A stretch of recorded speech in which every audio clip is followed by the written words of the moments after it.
How can you swing like Rob at Rock? I was recently out in Abu Dhabi with GolfPride and got to spend the day with Rob on the range and got to watch him hit balls, which for me as a swing nerd was an amazing experience. So I've got a couple of amazing swing videos here to show you, and I just want to break down a couple of the key things that I think will help you improve your swings and get you hitting the ball straighter. So just starting off in the setup, Robert Rock was really deliberate about how he stood to the ball, how he picked up the club, and I think those things are really important.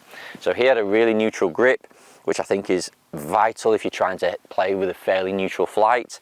So V of the left hand, his top hand was pointing just inside his right shoulder. He did a really nice job of like squishing together his hand and his thumb. There was no gap between there, and I think that just gives you a little bit more control. His right hand sat on top pretty nicely. There's no gaps in his grip. Again, this was pretty neutral, somewhere between the right shoulder and chin is about right.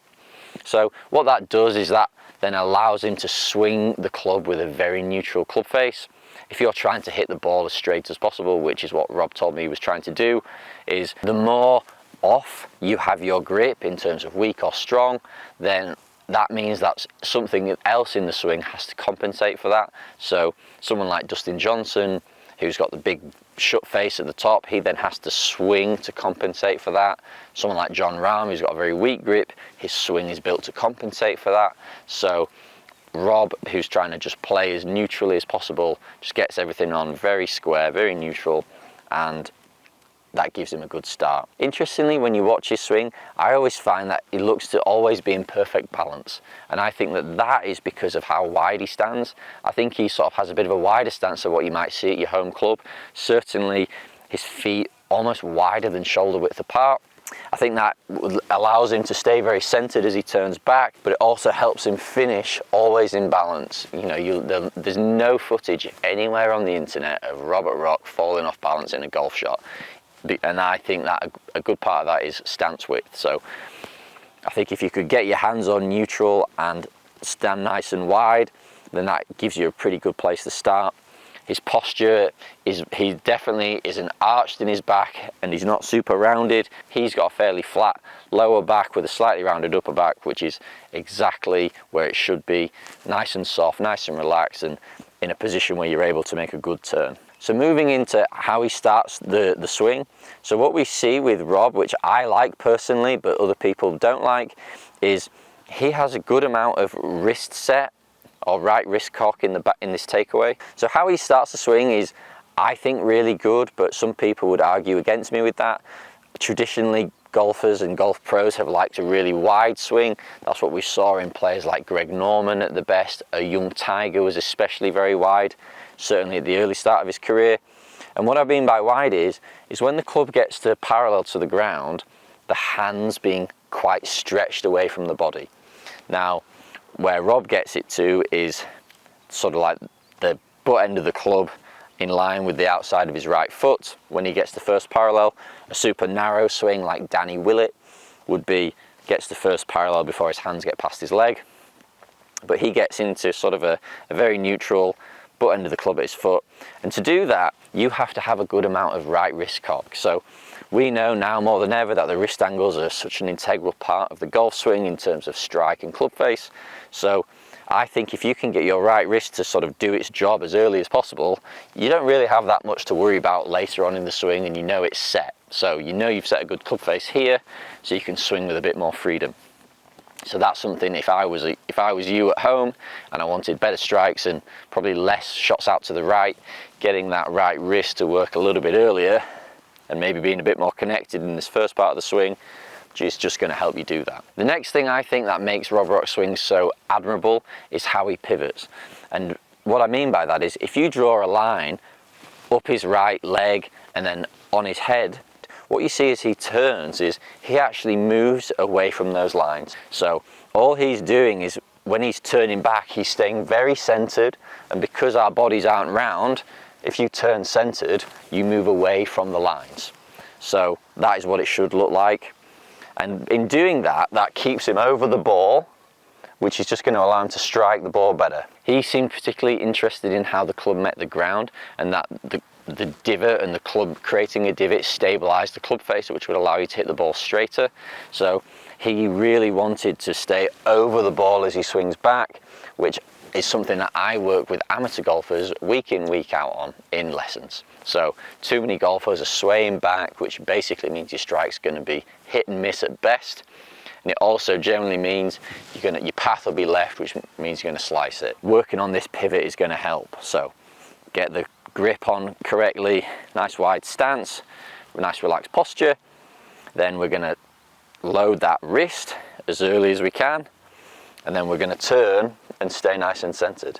Now from here, most of the work is done, because there's not a lot you can do wrong from here unless you've got a really strange idea of what a golf swing is. So much of golf is just good backswing that the downswing is fairly reactionary. So if you can get things lined up correctly at the top, then things just get so much easier in terms of a good strike, good path and good face control. It's really worth getting that right. So from the top, Rob's swing is like pretty much absolutely sort of what you'd want to see on Instagram. The club shallows out at the top and then he turns through the ball, exiting low and left. Now, the secret sauce in all of this is his shallow move. So what that means is from the top of his swing, as he starts down, his hands move out towards the ball, but the club head actually drops down behind. Now this is a move that is talked an awful lot about. The most efficient way to travel is in a straight line, so you want to pull that force at the ball, but what we don't want to happen as you're doing that is the club to steepen, because that would make you hit like slices and tops and fats and stuff. So what we have to do is our hands will move at the ball, but we have to then try and get that club to work backwards away, and we do that in our right arm. So our right arm sort of externally rotating, tipping back, whilst turning, moves the club behind us, gets us in a position here where I can just then turn through the shot, exit left, and just crunch the ball, you know, as neutrally as possible. So to some people, that will look like a little over the top with the hands, and that's true. That's exactly what's happening. The hands move slightly over the top, but because the club head works back and away because of the trail arm external rotation, and that just gets the club on plane, which then means you can swing through with absolutely no compensations. The hardest part of all of this is that little shallowing move. So that right arm externally rotating really does make it feel like you're going to struggle to hit the ball. So you need to work on this really slowly to get the feeling of shallow then turn, because what most people do in an effort to shallow is actually shallow the club too late, which gets them too stuck underneath, which gives you fat and hooks.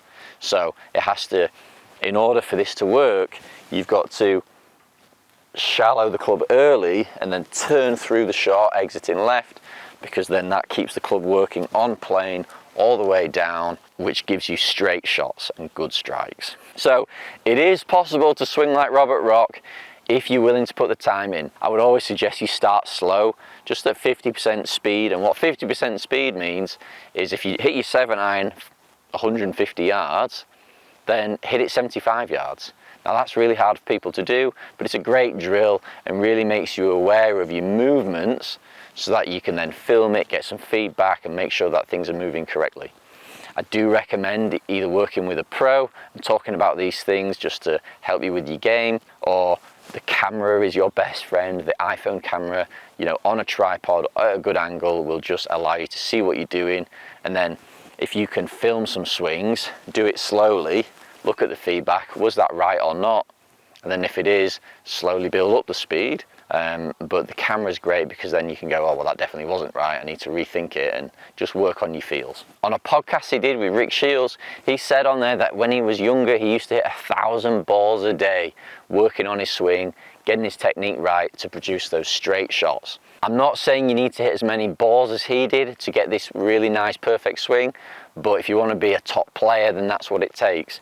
I think if you did 30 swings a day in your garden in front of a mirror or in front of some glass where you could see the club moving, you would actually be able to do this quite easily. I don't think anything here is massively complicated, or even that the golf swing's that complex. I think we just have to make sure our pivot's good and get that right arm to do what it needs to do in order to move the club properly, and then you're going to see results on the golf course.